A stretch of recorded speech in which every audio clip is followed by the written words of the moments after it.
하나님의 말씀은 히브리서 6장 7절로 8절을 저와 여러분이 같이 합독하겠습니다. 시작.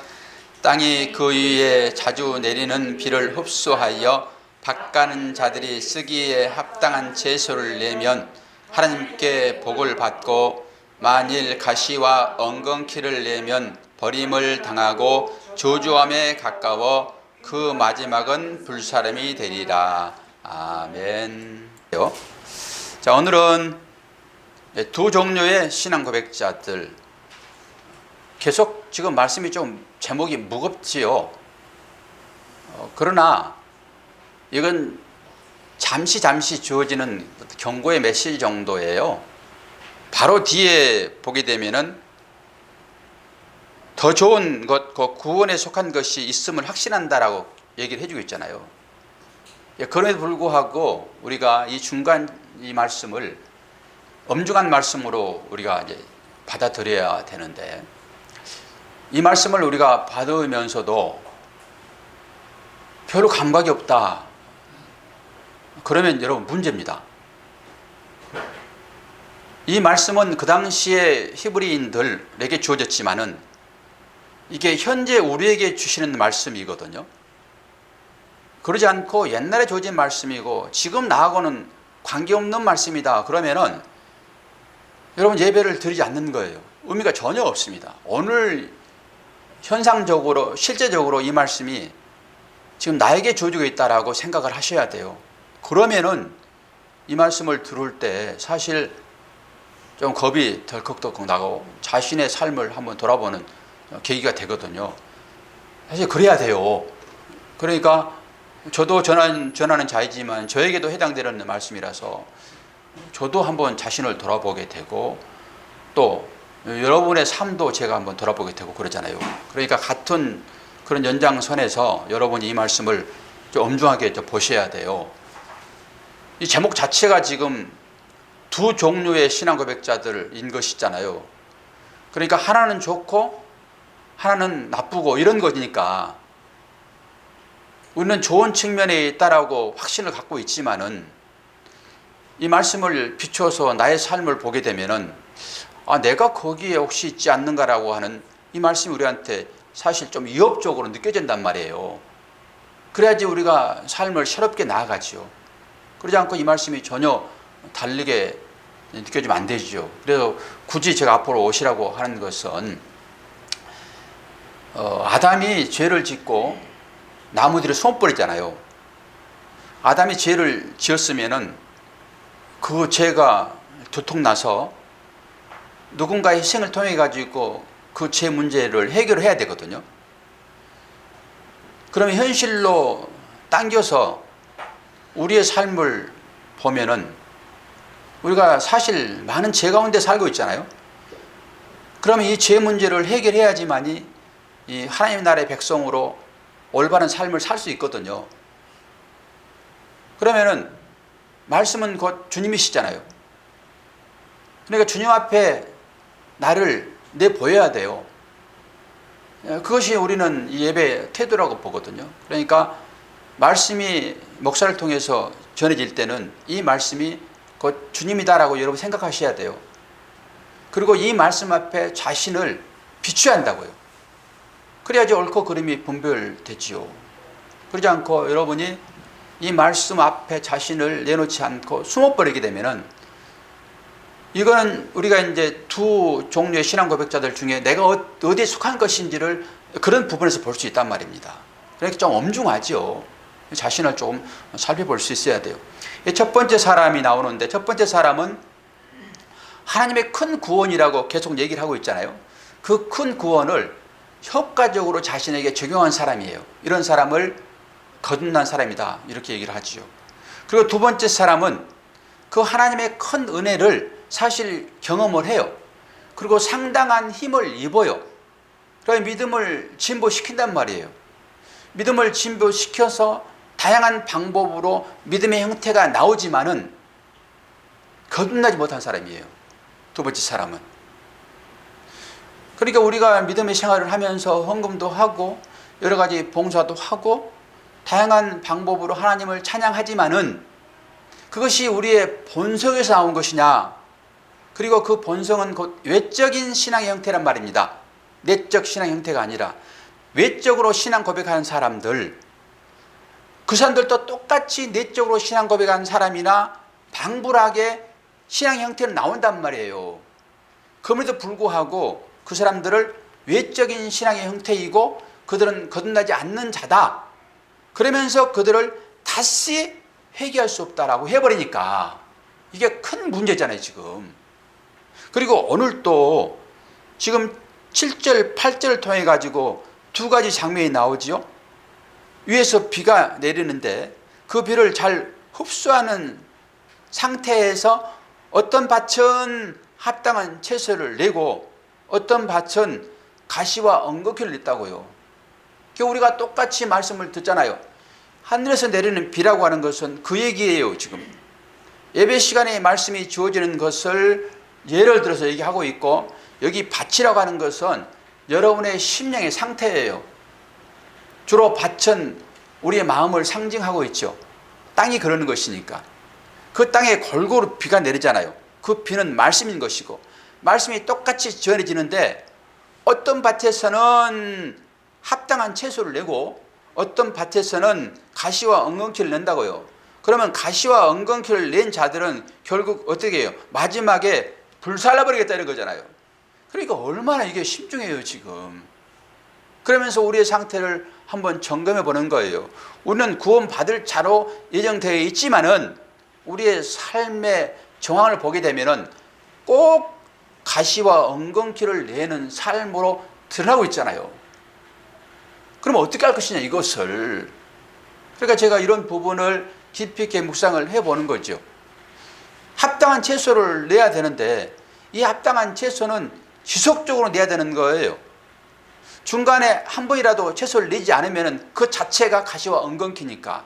그러면 가시와 엉겅퀴를 내게 되면 불살라 버리는데 그 인생이 그렇게 돼버리잖아요. 그런데 우리는 구원받은 자라고 확신하고 있고 그 상태로 예배를 드리는데 그럼 이게 뭐냐 이거죠. 그래서 생각을 곰곰이 해봤더니 이것은 합당한 채소를 내라 이런 것에 말씀이 초점이 있지 아니하고, 율법이란 게 그러잖아요. 율법이 주어지는 것은 너희들이 이 율법을 지켜서 복을 받아라 이런 의미보다는 한번 지켜봐. 한번 지켜보게 되면은 그 말이 어떤 것인지 알 수 있을 거야. 그리고 한번 시행해봐. 그러면 그게 안 된다라고 하는 것입니다. 이웃사랑이라고 하는데 이웃사랑이 우리한테 나옵니까? 물론 의식적으로 하는 거야 나올 수 있지요. 그러나 그게 지속이 안 된다고요. 끝까지가 안 돼요. 끝까지가 안 된다고요. 꼭 끝에 가서는 이상한 결말을 맞게 되잖아요. 그러면은 이 말이 어떤 것인가 라고 제가 생각을 해보니까 너희는 안 된다라고 하는 것입니다. 우리가 실제적으로 삶의 모형은요, 이 합당한 채소가 아니라 거의 가시와 엉겅퀴예요. 하나님의 말씀의 시각으로 딱 빛으로 조명하게 되면은 전부와 가시와 엉겅퀴라니까요. 그러면 전부 불살라지게 되는데, 그러면 가시와 엉겅퀴를 내지 말고 합당한 채소만 내라 이 말보다는 너희가 아무리 합당한 채소를 내려고 해도 너희의 의지와 너희의 믿음으로는 안 돼. 그래서 내가 너희의 인생을 붙잡고 가면서 내가 너희들에게 합당한 채소를 내게 할 거야. 이게 훨씬 크다고 이 말씀 중에서. 그래야 우리가 위로함 받을 수 있어요. 맨날 나오는 게 뭐 가시와 엉겅퀴인데요. 이거 어떻게 하냐고요. 전부 부살아 버리는데. 우리는 아무리 하나님이 합당한 채소를 내라 하더라도 그래야 복을 받는다 하기 때문에 그런 일을 하지만은 이게 온전하지 않더라. 그리고 그 나오는 것은 결국 끝이 가시와 엉겅퀴 수밖에 없다. 그러면 저주를 받게 되는데 이건 지키라고 하는 것이 아니라 하나님의 은혜를 알라고 이 말씀을 우리에게 주었구나 라고 생각하면 맞아요. 그런 측면에서 오늘 또 말씀을 보시면 되겠어요. 계속 그러지요. 지금 상당한 정도의 빛비침이 그들에게 있었고 하늘의 은사를 맛보고 성령에 참여한 바가 되고 하나님의 선한 말씀과 내세의 능력을 맛보고도 타락한 자들이 있었다라고 하는 거잖아요. 지금 그러면 그 타락한 자들이 누구냐? 이게 우리의 궁금증이죠. 저와 여러분은 그 가운데 속하지 않았다고 우리는 믿음으로 고백을 합니다. 그렇지만은 성경이 그 얘기 좀 하고 있으니까 그러면 그들이 누구냐라고 볼 수 있어야 되겠죠. 교회 안에도 분명하게 알 것과 가라지가 있다라고 주님이 직접 말씀을 하시니까 구원받았다라고 여기에서 거듭난 자라고 예배를 드리는 이 교회 안에도 분명하게 가라지가 있어서 마지막 때는 까불러서 불태워버릴 것이다 하고 얘기를 하고 있잖아요. 그러면 저와 여러분 중에서도 있을 수 있다고 생각해야 돼요. 혹시 그것이 나이지 않겠는가라고도 생각해야 되고요. 물론 거듭난 자의 삶이라고 하는 우리 믿음이 있지만은 우리가 우리의 삶을 돌아보게 되면은 그게 보일 때 혹시 이것이 그 얘기 아닌가라고 경각심을 여러분들이 이 말씀을 통해서 가지라고 하는 것입니다. 성경에는 늘 좋은 그리고 온전한 이런 말이 나와요. 좋은, 온전한 둘 다 똑같은 말로 여러분 들려질 것입니다. 그러나 이 말에는 많은 차이가 있어요. 여기서 우리가 취할 것은 온전함이에요. 좋은과 온전함 단어적으로는 뭐 비슷한 말 같으나 우리는 온전한 것만이 거듭난 자의 신앙생활의 형태예요. 좋은 것은 무엇이냐? 지금 유대인들에게 이 말씀이 주어질 때 그들은 전부 다 믿는 사람들이었어요. 여기 계신 여러분도 믿기 때문에 여기 나온 거잖아요. 그래서 신앙 고백을 하는 것이고 여러분들에게 설교를 통해서 하나님의 생명의 말씀이 지금 전달되는 것은 위에서 내리는 비와 같다고요. 그렇기 때문에 다 그 비를 맞아요. 그리고 그 비를 맞게 되면은 거기서 생명이 나오는 것이죠. 그런데 거기에서 생명이 나오는 것은 다 좋은 것이라 보는 거죠. 좋은 것. 근데 하나님은 좋은 것 보지 아니하고 온전한 것 보는데 그 온전한 게 뭐냐 그러면 열매입니다. 하나님은 열매를 보시고 이 나무가 어떤 것인지 분별한다고요. 똑같이 말씀을 들어서 여러분들이 좋은 삶을 살 수 있어요. 그렇기 때문에 헌금도 하고 구제도 하고 봉사도 하고 교사도 하고 다 직분을 맡아서 일들을 하시잖아요. 지금 이런 건 다 좋은 것이라니까요. 좋은 것이 나와요. 그러나 이 좋은 것 가지고는 안 된단 말입니다. 온전해야 돼요. 온전해야 돼요. 그래서 같은 말씀이 주어지더라도 같은 비가 내리더라도 다 똑같이 그 비를 맞고 싹은 돋아나나 그냥 꽃 피고 마는 거죠. 열매를 맺지 않으면은 이게 온전한 것이 아니에요. 제가 한번 다짐하고 결단하는 것이 옳은 일은 해야 되겠구나.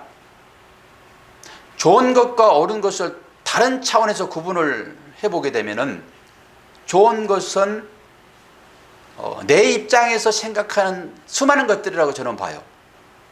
나를 즐겁게 하는 어떤 것들, 그 나를 즐겁게 하는 어떤 것들은 대부분 다 내 육신에 속한 것들이에요. 그리고 그것은 감정적인 것이에요. 그러니까 내 기분에 좋으면 좋은 거예요. 그럼 내 기분에 맞지 않으면 나쁜 거예요. 이런 측면에서 좋은 것이라고요. 근데 옳은 것은 어떤 것이냐 그러면은 나에게는 되게 쓸 수 있어요. 어떤 상황이. 그리고 나의 감정에 전혀 맞지 않아요. 그래 기분 나쁠 수 있어요. 그러나 그것이 나에게 옳은 것이다 하게 되면은 그건 해야 되는 거예요. 저는 아이들 교육도 그렇다고 봅니다. 그러니까 여러분들을 제가 선생이 되어서 말씀으로 교육하는 거잖아요. 그러니까 좋은 것은 어떤 거냐 그러면은 윈윈이에요. 윈윈. 말씀을 듣고 여러분이 좋고 저도 좋고 그때 그 좋음은 대부분 육신적인 것이에요. 여러분의 기분, 여러분의 감정을 끌어올려주는 그런 말씀일 때는 좋아요. 서로. 그러나 옳은 것은 달라요. 옳은 것은 여러분의 몸에 도저히 수술하지 않으면 치료될 수 없는 그런 상황이단 말이에요. 그러면은 그건 수술해야 돼요. 수술은 아프잖아요. 고통스럽잖아요. 그러나 그걸 해야 돼요. 이게 옳은 거예요. 그래서 여러분이 옳은 일을 하셔야 돼요. 좋은 것을 하면 안 돼요. 그래서 성경이 좋은 것과 옳은 것을 구별하는 거예요. 좋은 것은 똑같이 비가 내린다고요. 말씀이 주어진다고요. 그래서 여러분들이 다 동의하고 해요. 그러나 그것은 좋은 것일 뿐이에요. 또 옳은 것은 우리의 죄된 마음을 자꾸 들춰내서 그 죄를 소멸하는 길로 말씀이 주어질 때 이것을 옳은 것이라고 그래요. 그럴 때는 설교를 하는 사람도 불편하고 설교를 듣는 놈도 불편해요. 이건 좋은 것이 아니에요. 그러나 이거 옳은 거예요. 오늘 이 말씀을 들으면서 여러분도 그렇게 이 말씀을 보셔야 돼요. 가시와 엉겅퀴를 내게 되면은 결국 마지막에는 불사람이 될 것이다 라고 하는 거죠. 선택받지 못한 사람들의 성령의 작용은 성령도 작용한다고요. 성령이 주어지잖아요. 그러나 그것은 좋은 것이에요. 좋은 것. 그것이 선택받은 하나님의 자녀들에게 도움을 주기도 한다고요. 그러나 하나님의 자녀들에 대한 성령의 역사는 온전한 것을 낸다고요. 그 온전한 것은 뭡니까? 영적이고 초자연적이고 영원한 거예요. 그러니까 여러분이 말씀을 들으면서 영원하지 않는 것으로 말씀이 주어지게 되면 이것은 좋은 것일 뿐이에요. 온전한 것이 아니다. 이렇게 보시면 돼요. 그래서 우리는 이 예배가 성막과 성전 예배에서 그것을 구분할 수 있어요. 지금은 성막이나 성전 예배가 아니잖아요. 옛날에는 성막 성전의 예배를 드렸죠. 그 가운데서도 우리는 영적인 예배는 지성소의 예배라고 그래요. 그리고 육적인 예배는 바깥들의 예배라고 그래요. 그래서 성경에서는 바깥뜰만 밟고 가는 예배자들을 통하여서 외적인 믿음을 갖고 있는 사람이라고 그래요. 영적인 믿음의 고백을 하는 사람은 바깥뜰에서 예배를 드리지 않아요. 어디로 들어오죠? 지성소로 들어오죠. 그러니까 여기가 지성소죠. 여기가. 여러분 지성소 안에 들어와서 지금 담대하게 하나님께 예배 드리는 거예요. 이건 내적 신앙 고백하는 사람들, 영적으로 거듭난 사람들이다. 이렇게 보시면 되겠습니다. 7절 말씀을 봅시다. 7절 말씀을 보게 되면은 땅이 그 위에 자주 내리는 비를 흡수하여 밭가는 자들이 쓰기에 합당한 채소를 내면 하나님께 복을 받고. 사실 이 서신은 두 부류의 유대인들에게 전해져 있는 거예요. 그러나 초반에도 말씀드렸듯이 이 내용은 복음을 듣는 모두에게 주어지는 말씀이라고요. 오늘 주어진 내용은 밭의 기능에 대한 거예요. 제가 이 마태복음 13장을 씨 뿌리는 비유의 장으라고 말씀을 드리잖아요. 그런데 그 씨 뿌리는 비유의 말씀은 밭의 비유가 아니라 무엇의 비유라고 그랬어요? 내용이 씨라고 해요. 씨 안에 그 내용이 본질적으로 들어있어요. 그러니까 이 부분은 우리가 구원을 이루는 측면에서 그 씨로 하여 밭이 기경이 되고 열매를 맺는다라고 하는 측면인 것이에요. 그런데 오늘은 제가 이 기능적인 우리의 삶으로 접근해서 이 말씀을 그 부분을 다시 이제 설명을 드리는 건데, 우리의 삶이 분명히 나와야 됩니다. 신앙은 추상이 아니에요. 그냥 믿음으로 구원 받으나 믿음으로 구원 받는 자들은 삶의 열매가 있어야 돼요. 이제 그런 측면에서 오늘 그 밭의 비유를 다시 설명을 드리는 것이니까 착오 없기를 바랍니다.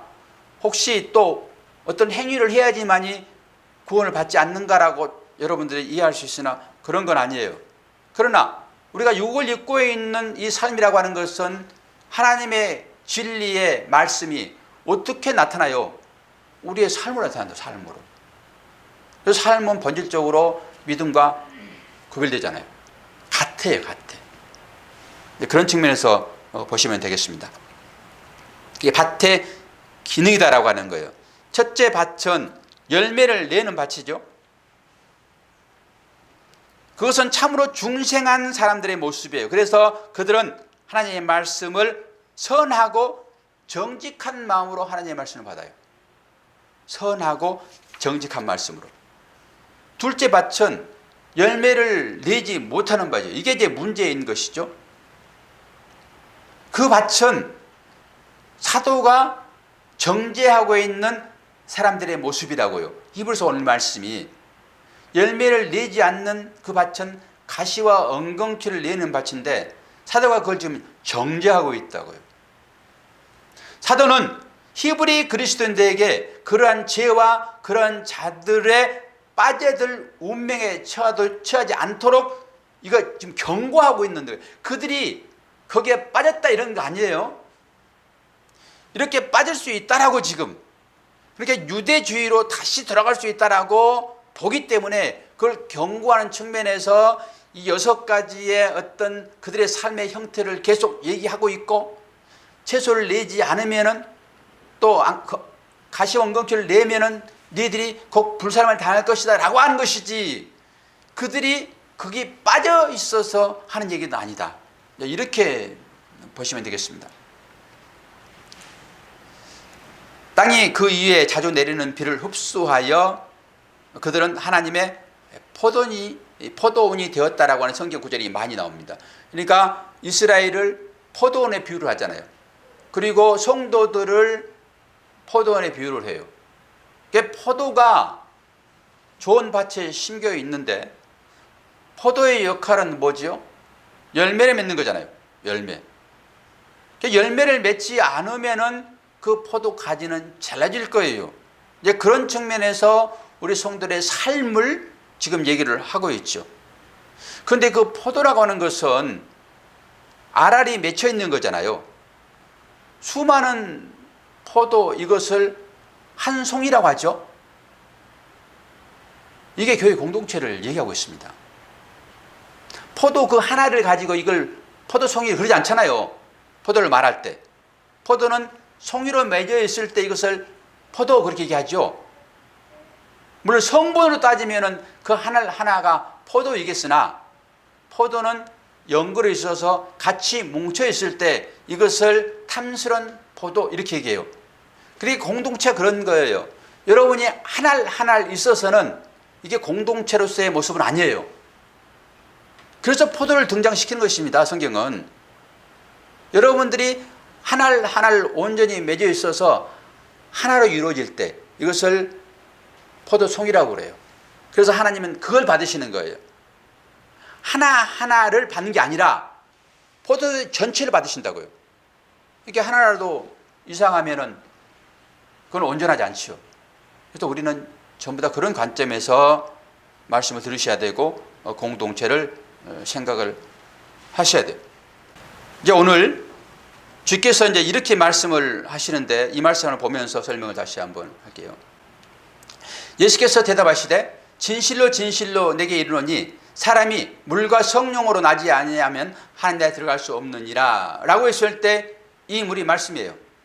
이 말씀. 그러니까 말씀을 듣지 않고서는 우리가 하나님 나라에 들어가는 것은 요원하다 이런 것입니다.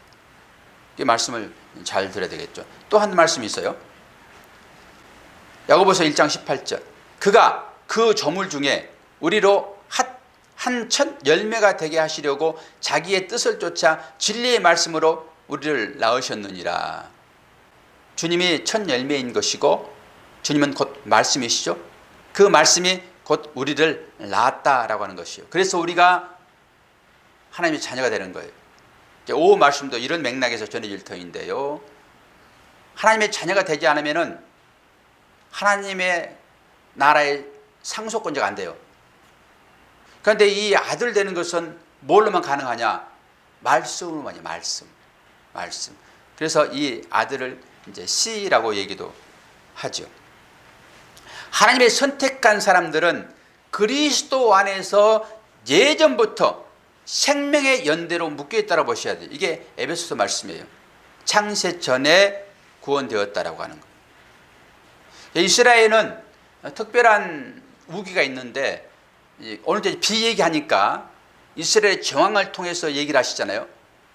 하나님은 당신의 말씀을 하실 때 이 세상의 질서를 통해서 말씀하시거든요.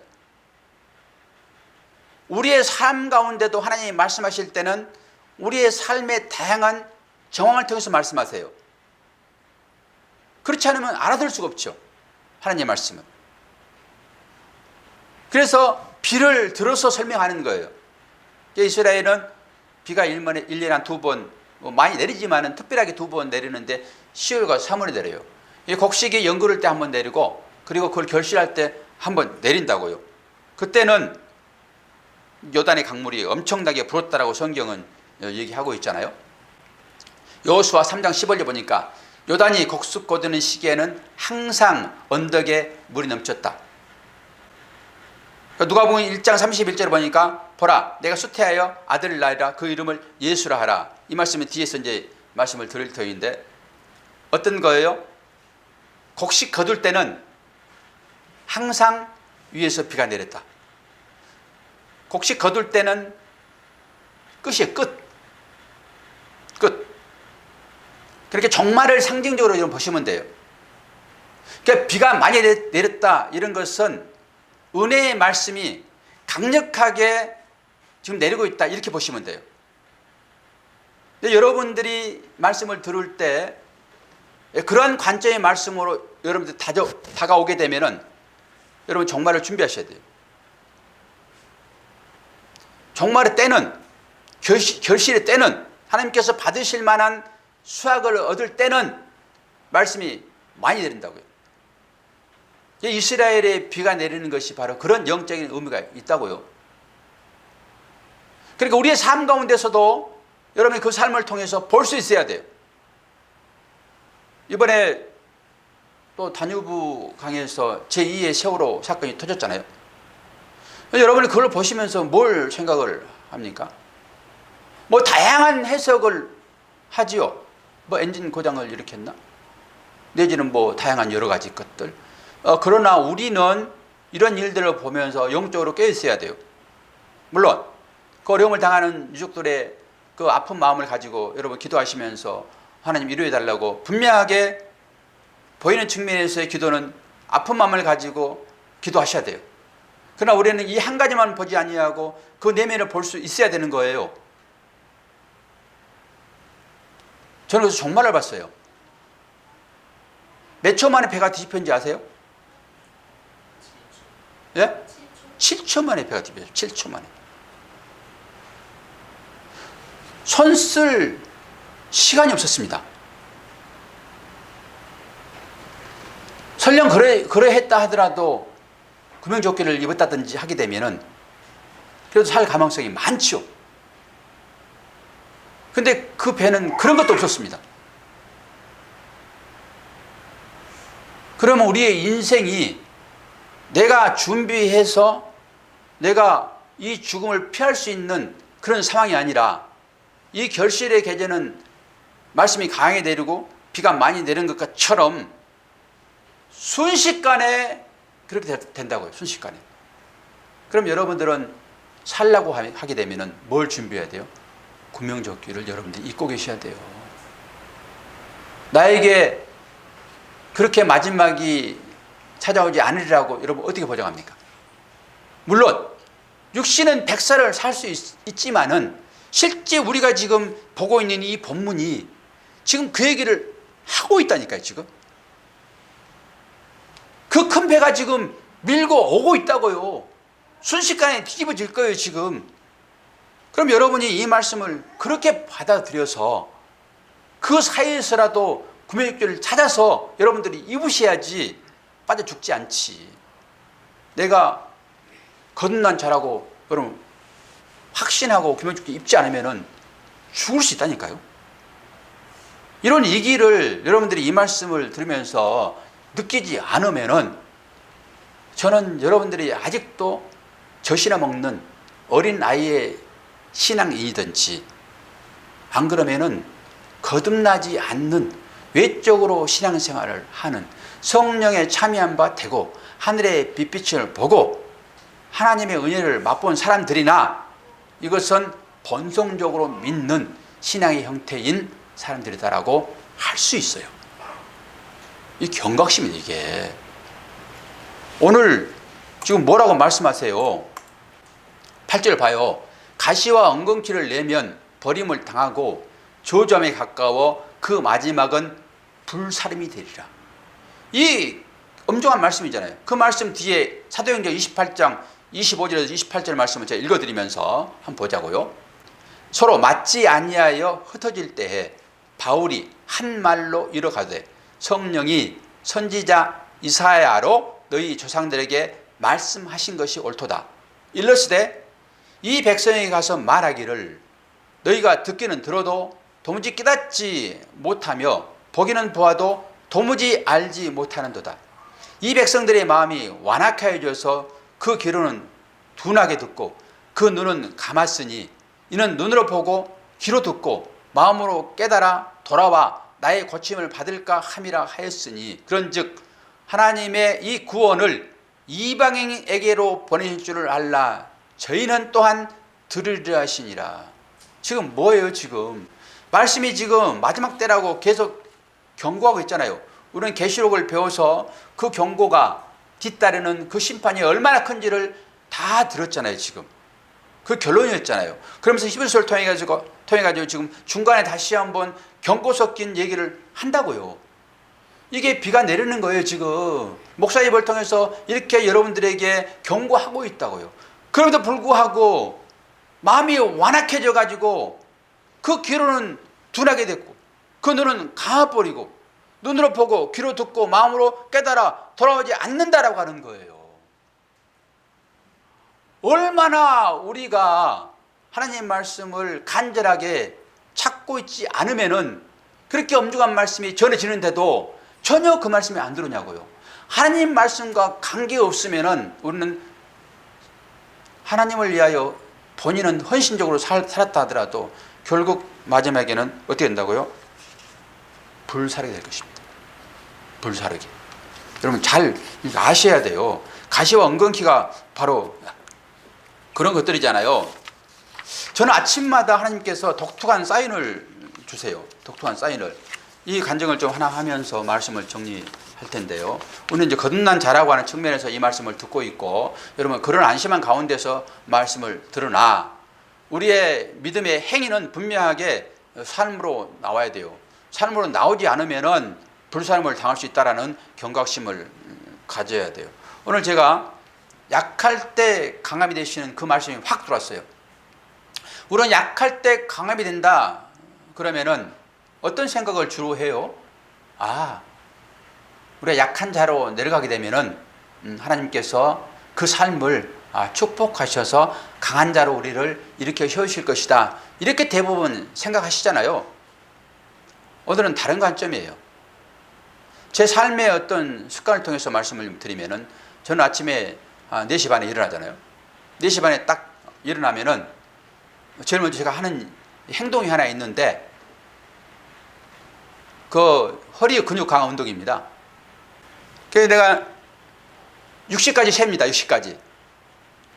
그런데 되게 힘들어요. 60까지 하기가. 그래서 오늘은 어플을 하나 다운받아가지고 깔고 그걸 재봤더니 2분을 하더라고요. 2분을? 근육 강화가 됐네. 제가 왜 그거 한지 아십니까? 제가 허리가 약하거든요. 제가 고관절 때문에 평소에 고생을 많이 합니다.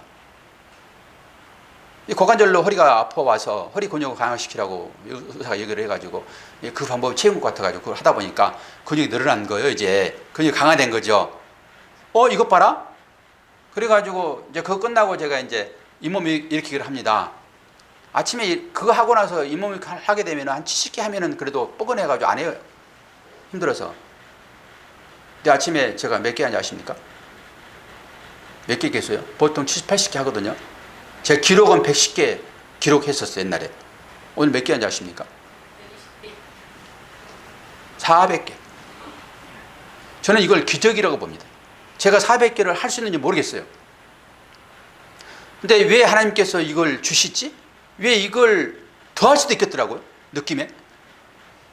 평상시 내 힘이 아니에요. 그거는 독특한 힘이 나온 거예요. 아침에. 왜 하나님께서 이걸 주시지? 이게 약할 때 강함. 제가 약하니까 이걸 운동을 시작했잖아요. 그러니까 하나님께서 이 강함을 주셨다라고 하는 거예요. 이거 행위적인 측면에서 제가 말씀을 드리는 거예요. 그러니까 여러분의 신앙의 형태가 여러 가지로 나타날 거예요. 나는 이게 조금 하나님 보시기에 좀 약해. 그 약한 것이 나는 기도가 부족해. 이럴 수도 있잖아요. 그리고 나는 봉사가 좀 부족해. 이게 하나님 앞에서 약한 것일 수 있잖아요. 나는 또 말씀을 좀 보는 그게 좀 약해. 이럴 수 있잖아요. 그런데 그 약함을 여러분들이 강함을 만들어가면 어떻게 해야 돼요? 딱 제가 허리가 약하니까 근육 운동을 하게 되면 강하듯이 여러분의 그 약한 부분을 여러분들 하시면 돼요. 힘들어요. 성과도 금방 나타나지 않아요. 분명한 것은 오늘 하나님께서 그 사인을 준 것은 혹시 여러분들의 그 약한 것들을 강화시키는 하나의 방법으로 저에게 주셨다라고 생각을 해요. 왜 목사한테 이런 체험을 하게 하시겠어요? 하나님 직접 좀 하시지 왜 저한테 얘기해가지고 듣지도 않는 우리 성도들한테 그런 얘기 하게 만드세요? 이럴 수 있잖아요. 왜 직접 하시지? 왜 목사에게 그 체험을 하게 해가지고 그 얘기 하게 하시냐고요. 여러분들이 제발 좀 그런 체험을 해가지고 이 목사에게 그런 얘기를 좀 했으면 좋겠어요. 좀 듣게. 그런데 목사만 왜 이렇게 얘가 달아가지고 그런 체험을 하게 하시며 그런 설교를 하게 하시는지 이유는 제가 알 수 없으나 저는 설교자로서 복음을 전하는 자이니까 어떻게 해서든지 하나님의 자녀들이 믿음의 삶을 바로 살 수 있도록 하나님 책임이 저한테 줘진 거잖아요. 그래서 제가 이렇게 열 받을 일도 아닌데 열을 받아가지고 말씀을 증거하는 거예요. 그러면 최소한 여러분들이 이 말씀을 경계하여 이 말씀을 취해서 여러분의 삶으로 나오셔야지. 내가 그 말을 언제 들었어? 들을 때는 아멘 하고 은혜 받아서 다짐하고 가는데 나가면은 잊어버려 이게. 그러니까 거울을 보고 자기 얼굴을 보면서 얼굴이 지저분하니까 오늘 화장이 좀 삐뚤어졌네. 다음에는 잘 그려야지. 그리고 나가서 다음에 올 때 똑같이 나와. 똑같이. 그런 거 하지 말라고 그렇단 말이에요. 혹시 그렇다고 마음에 또 부담 가져가지고 상처받지 마시고, 여러분 모두에게 주어지는 하나님의 말씀이니까 경계심을 가지시고, 오늘 또 정말로 엄중한 말씀이고 이 제목만 보게 되면은 혹시 내가 그 가운데 있지 않는가 생각이 들 수 있습니다. 그러나 다음 주부터는 이제 또 새로운 말씀이 주어져 가지고 우리를 이루하실 거예요. 그때 마음을 좀 푹 넣으시고 계속 이어지는 오늘까지 말씀을 가지고 여러분 경계를 좀 삼으시면 좋겠어요. 우리 히브리서 말씀을 가지고 지금 1월부터 시작됐잖아요. 근데 6개월 됩니다. 지금 6개월 지금 시작됐잖아요. 근데 이제 6장 중반밖에 안 왔어요. 저는 13장까지 하게 되면 우리 1년은 가지 않을까라고 생각을 해요. 이 말씀을 다 듣기 전에 주님 오실 수도 있고, 여러분 내일이라고 하는 것은요 우리 장담할 수 없습니다. 그리고 이 거듭나지 않는 이 불태워 버릴 그런 믿음의 삶을 사는 사람들은 오늘 듣는 설교가 마지막일 수도 있어요. 우리를 얘기하는 것이 아니라 모든 사람들. 그리고 주님의 엄중한 말씀이 그들에게 이제 마지막 떨어지는데 어떤 말씀으로 떨어지는지를 한번 보겠습니다. 마태복음 25장 42절 보니까 저주를 받은 자들아 나를 떠나 마귀와 그 사자들을 위하여 예비된 영원한 불에 들어가라. 주님께서 말씀하시는 말씀이세요. 여러분은 그 가운데서 건진받은 분들 확실하십니까? 아멘. 예, 기도하겠습니다. 하나님 아버지, 하나님 은혜를 감사합니다. 오늘 또 주님의 불호령 같은 말씀이 우리 영혼에 떨어졌는데 사실 우리는 이 말씀을 듣고 화들짝 놀라야 하는 것인데 그렇지 못한 우리의 믿음을 봅니다. 그러나 하나님께서 우리를 창세전에 인정하시고 택하셨기에 그런 말씀까지도 우리는 우리의 믿음의 근거로 차용할 수 있음에 또한 감사합니다.